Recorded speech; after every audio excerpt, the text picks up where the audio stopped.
جی بیٹا السلام علیکم، کیسے ہیں آپ؟ کیا حال چال ہے؟ امید ہے سب ٹھیک ہوں گے۔ جی 5 کلاس، آج ہے 15 دسمبر اور منگل کا دن۔ تو آپ سب جو ہیں اس بات پہ مطمئن ہو گیا کہ ہم نے اپنی کتاب مکمل کر لی ہے اور اب ہم نعرہ دہرائی کا کام شروع ہو چکا ہے، جس کا ہم نے آج دوسرا سبق پڑھنا ہے۔ ٹھیک ہے، ہم نے کل اس کا پہلا سبق نماز جمعہ پڑھا تھا اور آج ہم روزہ پڑھیں گے۔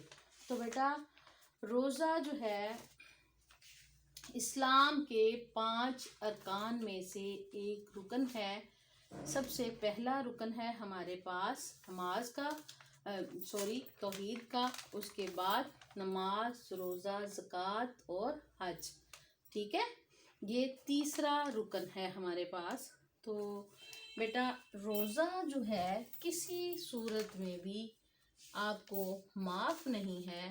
اگر آپ بیمار ہیں تو اس کی آپ نے بعد میں قضا کرنی ہے، اس کا آپ کو حساب دینا ہے۔ اگر آپ مسافر ہیں تو دوسرے دنوں میں اس کی گنتی آپ پوری کریں گے۔ ٹھیک ہے، روزے کے معنی ہے رک جانا، باز رہنا، یعنی کسی بھی بات سے جب آپ کو روک دیا جائے تو یہ آپ کا ایک اخلاقی فرض ہے کہ اللہ تعالیٰ نے روزے کی حالت میں ایمان والوں کو اس بات کی تاکید کی ہے کہ وہ برے کاموں کو چھوڑ دیں، جس طرح غیبت، گالی گلوچ، لڑائی جھگڑا، جھوٹ بولنے والے تمام کام روزے دار نہیں کرتا۔ ٹھیک ہے، قرآن مجید میں اس کا ارشاد ہے کہ فمن شاہدہ منکم الشہر فلیصمہ، تم میں سے جو کوئی اس مہینے کو پائے اسے چاہیے کہ وہ روزے رکھے۔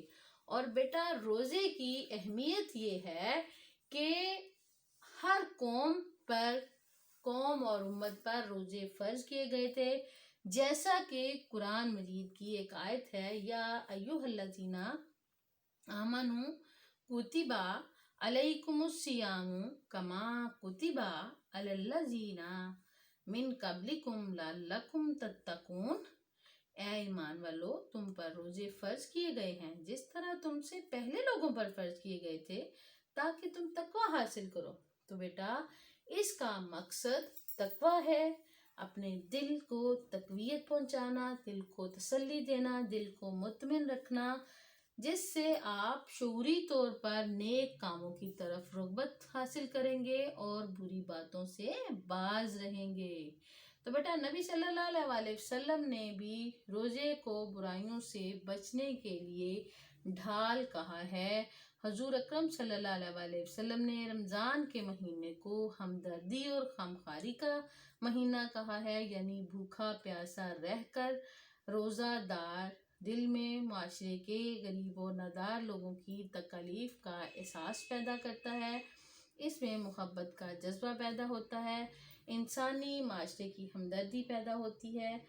روزے کی معاشرتی اہمیت یہ ہوتی ہے کہ ہم میں ضبط نفس پایا جاتا ہے، ہم نے ضبط نفس یعنی اپنے آپ کو بھوک پیاس قابو کرنے کے لیے اپنے نفس کو روکتے ہیں، اسی طرح تمام برائیوں سے اپنے آپ کو روکنے کا عہد کرتے ہیں، نیک کام کرنے کے ارادے کرتے ہیں۔ روزہ دنیا اور آخرت میں روزے دار کے لیے مسرت خوشی کا باعث ہوتا ہے۔ اللہ تعالیٰ کی طرف سے روزے کا بڑا اجر و ثواب ہے۔ نبی صلی اللہ علیہ وسلم نے فرمایا روزہ میرے لیے ہے اور میں خود اس کا اجر دوں گا۔ ٹھیک ہے بیٹا، اب اس کے بارے میں کچھ سوالات اور جوابات جو ہماری کتاب کے اوپر ہے ہم ان کو کر چکے ہیں، مزید ہم اس کو تھوڑا سا دہرا لیتے ہیں کہ ہمارا اس کا مقصد کیا تھا۔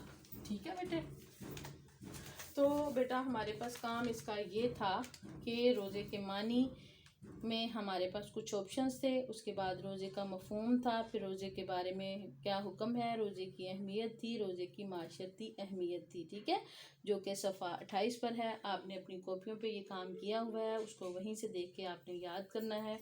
اس کے علاوہ کوئی بات پوچھنی ہو تو مجھے پوچھ لیجیے گا، میں آپ کو بتا دوں گی۔ ٹھیک ہے، اب آگے آتا ہے آپ کے پاس صبح جو آپ کا ٹیسٹ ہونا ہے وہ ہے نماز جمعہ کا، تو اس کے بارے میں تھوڑا سا پڑھ لیتے ہیں کہ اصل میں بیٹا نماز جمعہ جو ہے اس کا آپ کا ٹیسٹ میں نے آپ کو بڑی تفصیل سے بتا دیا تھا کہ جمعہ کا اہتمام کس طرح ہے. جمعہ تمام دنوں کا سردار ہے، اس کی کیا اہمیت ہے. شرعی عذر کے بغیر ہم اس کو چھوڑ نہیں سکتے. جو شخص باقاعدہ 3 جمعے چھوڑتا ہے وہ جمعے میں کفار میں شامل ہو جاتا ہے، اس کا مسلمانوں سے اخراج ہو جاتا ہے. اس کے علاوہ قرآن شریف کی سورۃ جمعہ میں ہے کہ یا ایھا الذین آمنوا اذا نودی للصلاۃ من یوم الجمعۃ فاسعوا الی ذکر اللہ وذروا البیع. ایمان والو، جو جمعے کے دن نماز کے لیے اذان دی جاتی ہے تو اس کی یاد میں دھوڑے اور خرید و فروخت چھوڑ دے. ٹھیک ہے. اس کے بعد جمعے کی نماز کی فضیلت ہے کہ جس نے جمعے کی نماز کے لیے گیا اس کے تمام دن کے چھوٹے موٹے گناہ معاف ہو جائیں گے. دوسری جگہ پر ہے جس کے پاؤں جمعے کی نماز سے غبار آلود ہوئے اس پر دوزخ کی آگ حرام ہو جائے گی. اس کے علاوہ جمعے کے آداب تھے. جمعے کی 2 رکعتیں ہیں، ظہر کے وقت ادا کی جاتی ہیں. امام کا خطبہ جو ہے خاموشی کے ساتھ سننا چاہیے، اس میں کسی قسم کی کوئی کمی بیشی نہیں ہونی چاہیے. اور اس دن کے لیے غسل کرنا، ناخن تراشنا، صاف ستھرے کپڑے پہننا، خوشبو لگانا سنت ہے. نماز جمعہ سے ہمیں کیا 2 معاشرتی فوائد حاصل ہوتے ہیں، اس میں یہ ہے کہ ہم اللہ تعالیٰ کی بندگی اور معاشرتی اتحاد کو سیکھتے ہیں. نماز جمعہ یہ وہ دن ہے جس سے ہم اللہ تعالیٰ کے نزدیک اپنے گناہوں کو بخشوا لیتے ہیں. اس کو سید الایام کہا جاتا ہے. ٹھیک ہے. اور آگے آپ کے پاس یہ کچھ آپشنز ہیں، ان کو آپ نے حل کرنا ہے.